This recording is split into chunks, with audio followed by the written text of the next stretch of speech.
What's up, guys, and welcome back to Bible from the Dunns. Today we're in 1 Samuel chapter 22. Let's get started. So David leaves Gath, and he finds refuge in a cave in Adullam. So his family hears about this, so they come to live with him, and all of Saul's enemies and their closest friends, just Yeah. 400 of them. only 400. So they also join David. So it kind of reminds me of Robin Hood and his merry men. Anyway, after that, we notice that Doeg, he watched Ahimelech give David the holy bread When they were in Nob. and the sword. So he goes and he snitches on them to Saul, and he says, Ahimelech gave David so and so. The bread and Goliath's sword. Tattletale. Yeah. Annoying. Yes. So Saul is really mad. So he orders for everyone in Nob.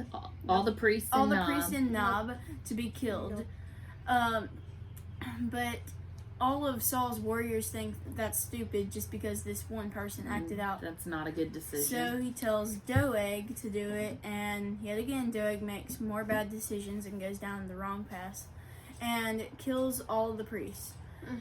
Not just the priests. Not just the priests, but the animals, the children, the wives, everything. Yes. All except For Ahimelech's son, and he's the only one who survived. what's his name? Abiathar. Abiathar. There are so many names. And they're not easy. Yeah. Okay, And so they are Abiathar got away. So Abiathar, he seeks refuge with David, and he says, David, so Saul, he's killed everyone. We need your help. So David says, since we're both public enemy number one, live with me and we'll watch out for each other. So John, what was your takeaway? My takeaway was I love how everyone is in here to help David escape from Saul. And Ahimelech gave him the holy bread. And Ahimelech also warned him kind of at the end that His son. His son warned him that, hey, Saul's right on your tail. So what does that tell you about God? So that tells you that God, he's helping David a lot. That's right. And Jax, what's yours? Okay, so I really like John's takeaway. It follows along the same lines that mine does, the same theme. So I really like the part how David, or Robin Hood if you will, got a bunch of merry men, and all these people just start helping David, and that's really a blessing from God. He wants to protect the future king of Israel. I love that, and I love that we see that God provides help for those who need help, for those who love him.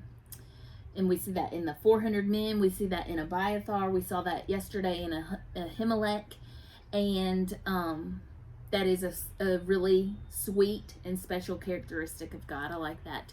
My takeaway today is to remain faithful in this in-between. So here in this story today, David is, I just like to put myself in the main person's shoes. So David is in a strange place, and I cannot imagine what it is like. David has already been anointed and chosen to be king by God, but there's already a king on the throne, and a crazy one at that. So this in-between time, this time of waiting, has got to be difficult for David. But I love David's perseverance and his faithfulness to God while he's waiting for God to give him what he said he was going to give him, for what God said was going to happen. And he anointed him as king, meaning, David, one day you're going to be king. And David's at this in-between time, and things are not looking great. He's in hiding right now, and people are wanting to kill him. So it's super important for us to figure out how to wait well and how to live this in-between time well. These moments of waiting, I feel like our life is full of more of those moments than anything. And so it's important for us to figure out how to do them well and how to be faithful and trust God during those times. So today's challenge, the question is, how can we be faithful and trust God during the in-between times when we feel like we're waiting on God?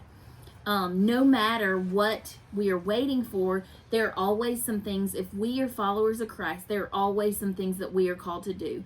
And those two things are to know him and to make him known.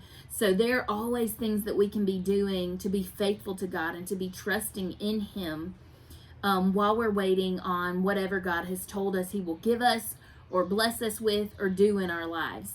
So today, think of some ways that we can wait well and be faithful and trust in God while we're waiting, while we live in this in-between time, and talk about those things with your family. Thanks for joining us, friends. We'll see you tomorrow. Bye.